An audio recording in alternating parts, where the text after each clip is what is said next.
안녕하십니까. 암호화폐 정보를 전달해드리는 닥터 비트맨입니다.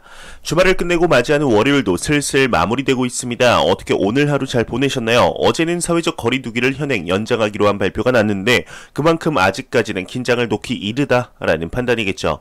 참 아쉽습니다. 한 달 전, 두 달 전과 비교했을 때 상당한 수준으로 확진자의 수가 줄어든 것이 사실이지만 이럴 때일수록 더욱 조심해야 하지 않을까 싶은데요. 오늘 하루도 너무 고생하셨고 월요일의 마무리는 과연 어떠한 소식들이 반겨주게 될지 한번 보도록 하겠습니다. 최근 암호화폐 시장의 분위기가 급등락을 반복하며 하루하루 변동성이 확대되어 가고 있는 이때 오랜만에 비트코인의 대규모 이체 소식이 나왔습니다. 내용 보도록 하겠습니다.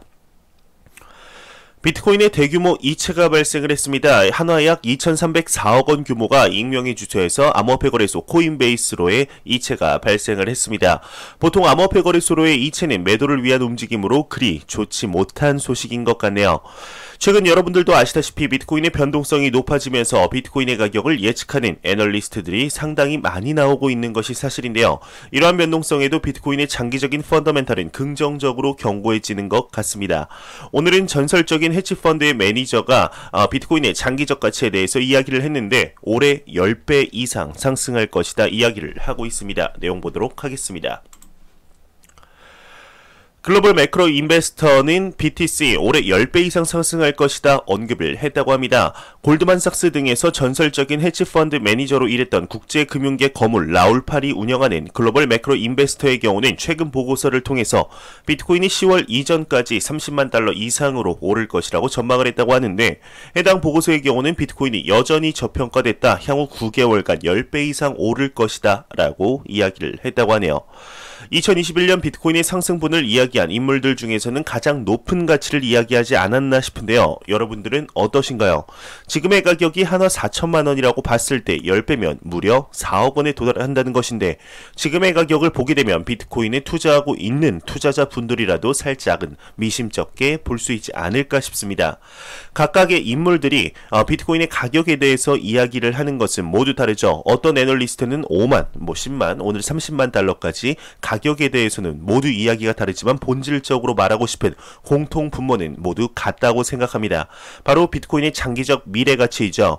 현재 2020년 3월 시작된 코로나 팬데믹 사태로 더욱 빨라진 언택트 시대로의 도입을 맞고 이에 미국을 시작으로 글로벌적인 양적 완화의 시작과 그와 반대되는 비트코인의 양적 경화, 반감기가 이루어졌으며 달러의 가치는 지속적으로 낮아지는 반면 비트코인의 희소성은 더욱 높아졌죠. 뿐만 아니라 전 세계적으로 현재 화폐 개혁이라고 불릴 만한 CBDC에 대한 개발 가속화도 이제 길게도 아닙니다. 내년이죠. 2022년 안에 CBDC를 상용화시키려는 움직임이 중국을 시작으로 전 세계적으로 이루어지고 있는 것이 사실입니다.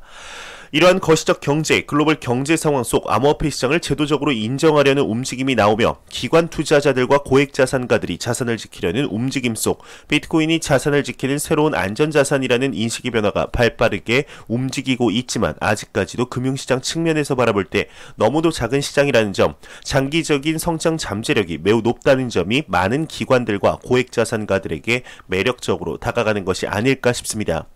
여러분들에게 영상마다 자주 말씀드리지만 가격이 단기적으로 오르고 내리는 것은 이제 변동성이라고 하죠. 절대로 이 비트코인의 변동성에 일희일비하지 않으셨으면 좋겠습니다. 절대적으로 비트코인 암호화폐 시장의 장기적인 펀더멘탈을 보시고 대출받아 투자하지 마시며 한 코인에 몰빵 투자하지 않으셨으면 좋겠습니다. 분산 투자가 리스크 관리에 가장 안정적이죠. 단기적인 변동성을 맞추는 것은 도박이랑 다를 게 없다고 생각합니다. 갬블러와 인베스터의 가장 큰 차이는 투자를 왜 하는가라는 투자의 근본적인 목적에서 가장 큰 차이가 아닐까 싶은데요. 부는 절대로 짧은 시간 안에 얻을 수 있는 게 아니라고 생각을 합니다. 장기적인 안목으로 아직 비트코인 백서조차 탄생한 지 12년밖에 안 된 현재 이 시장이 3년 뒤, 5년 뒤, 10년 뒤 성장해 있을 암호화폐 시장과 더불어 본인들의 자산의 성장도 같이 볼 수 있지 않을까 싶습니다. 절대로 갬블러가 아닌 인베스터, 투자자가 되셨으면 좋겠습니다. 현재 전세계 1위 부자가 혹시 누군지 아시나요? 놀랍게도 테슬라의 앨런 머스크입니다. 현재 이 테슬라와 비트코인이 같이 기사에 많이 등장을 하고 있는데요. 언급들도 많이 나오고 있죠. 한 CEO의 경우는 테슬라가 비트코인을 보유할 가능성이 높아졌다 이야기를 했습니다. 어떠한 이유인지 한번 내용 보도록 하겠습니다. 모건 크릭의 창업자는 테슬라 BTC 보유 가능성이 높아졌다 이야기를 하고 있습니다. 미국 암호화폐 전문 투자 업체 모건 크릭 디지털 에셋의 창업자 안토니 판플리아노의 경우는 트위터에서 테슬라와 스페이스 X의 경우는 대차 대조표에 BTC를 추가할 수밖에 없을 것이다 이야기를 했는데 얼마 전 비트코인의 20%가 넘는 상승이 있었죠. 이 상승의 원인으로 일론 머스크의 트윗에 비트코인을 추가했다는 이유가 유력해지고 있는 상황입니다. 현재 일론 머스크와 비트코인에 관해서 상당히 이야기가 뜨거운데요. 이 트윗 하나로 비트코인의 가격이 출렁했다는 것에 충격을 먹은 일각에서는 규제를 하루라도 빨리 촉구해야 한다 이야기를 하고 있습니다. 상당한 충격을 먹었던 것 같은데 내용 한번 같이 보도록 하시죠. 일론 머스크 트윗으로 시장을 쉽게 움직임 전문가들은 규제를 촉구하고 있다고 합니다. 최근 CNBC의 기사의 경우 일론 머스크의 트윗이 최근 비트코인, 게임스톱, SE 등 이제 시장을 움직였다고 전했다고 하는데요. 이에 투자자들은 규제 당국에서 개입을 해서 이것을 조사하라고 요구하기 시작했다고 합니다. 테슬라 CEO의 경우는 최근에 전체 시장을 움직일 수 있었던 것 같다고 하는데 앞서 말씀드린 대로 트위터의 프로필에 샵 비트코인으로 바뀐 직후 20% 이상 급등을 했죠. 이에 비트코인 매수에 관한 루머들이 돌기 시작을 했다고 합니다. 마지막 쪽에 보시면은 비디오 위크 팟캐스트의 진행자 빈센트 플로드의 경우는 머스크의 트윗이 이제 개인 투자자들에게 끔찍한 결과를 가져올 수 있지만 머스크와 그의 친구들은 더 부유해질 뿐이라고 이야기를 했다고 하는데요. 이뿐 아니라 구글 리치 플리트의 전 마케팅 담당자의 경우는 테슬라의 CEO가 트윗 하나로 자신을 풍요롭게 할 수 있다며 규제 당국이 이 문제를 들여다볼 때라고 보도를 했다고 합니다. 확실히 일론 머스크 CEO의 발언 하나로 시장 자체가 급등락을 반복하는 것을 볼 때 어느 세력들도 쉽게 하지 못하는 것을 말 하나로 하는 것 자체가 굉장히 잘못되어다 볼 수도 있겠지만 사실 일론 머스크가 전 세계에 미치는 영향력을 보자면 그리 이상하게 볼 것만도 아닌 것 같습니다.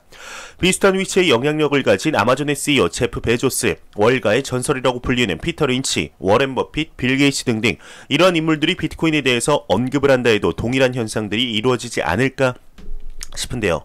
현재 전세계 1위 CEO가 비트코인을 언급했다는 것은 사실 암호화폐 시장 측면 굉장히 긍정적인 소식이죠. 개인적으로 더욱 언급을 해주었으면 좋겠다 생각이 듭니다. 매일같이 나오는 리플 XRP에 관한 소식이 오늘도 또한 나왔습니다. 최근 XRP의 가격이 상당히 급등 정도를 넘어 폭등하는 모습을 보여주었는데 이러한 배경에는 과연 어떠한 것들이 있을까요? 얼마 전 리플사가 SEC의 소송에 대하여 공식적인 답변서를 제출했다고 합니다. 무려 93페이지에 달하는 분량이라고 하는데 이에 관한 내용 한번 보도록 하겠습니다. 리플사는 미 SEC 소송에 대해서 답변서를 공식 제출을 했다고 합니다.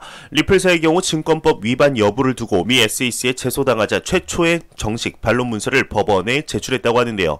투자 계약으로서 XRP를 판매한 적은 없고 XRP가 증권에 해당하지 않으며 SEC 소송은 전례 없는 안이한 법 이론에 근거하고 있다 반론을 했다고 합니다.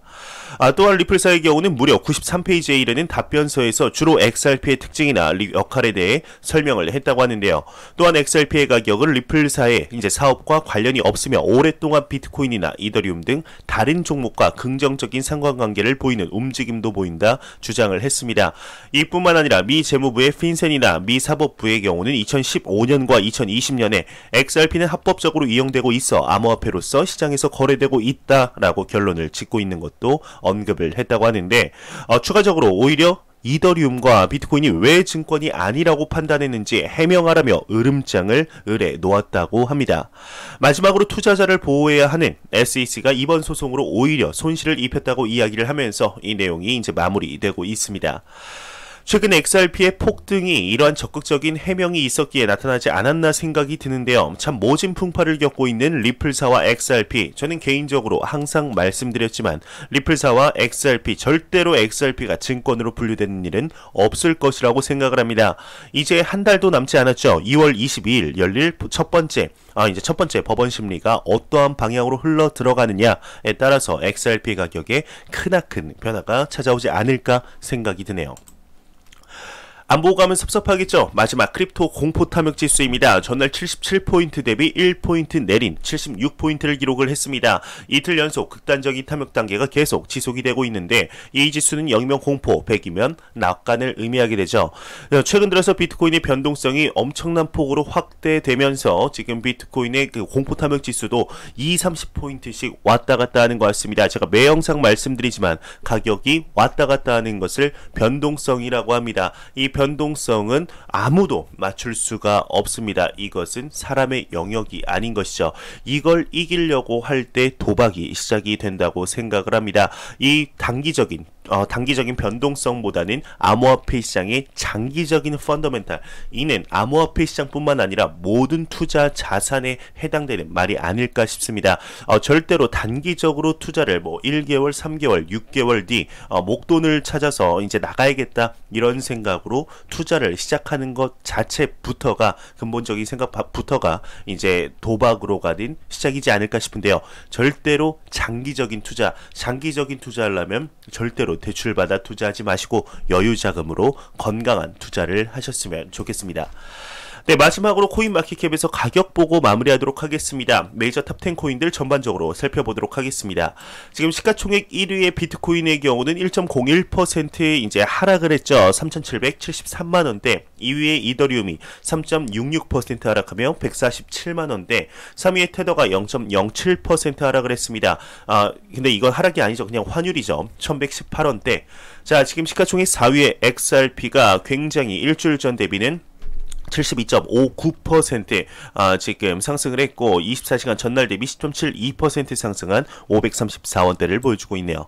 지금 비트코인의 더미넌스도 비트코인의 변동폭이 확대되면서 도미넌스가 살짝 약해진 것 같습니다. 암호화폐 시장의 비트코인의 시가총액 점유율이 소폭 낮아진 것을 확인할 수가 있네요. 제가 준비한 소식은 여기까지입니다. 영상이 도움이 되셨다면 구독과 좋아요 그리고 광고 한 편만 처음부터 끝까지 시청해 주시기 바랍니다. 이 채널은 오직 광고 수익으로 운영이 되게 됩니다. 항상 영상 시청해 주시는 시청자분들, 구독자분들 너무나 감사합니다. 저는 다음 영상으로 찾아뵙도록 하겠습니다. 지금까지 닥터 비트맨이었습니다. 감사합니다.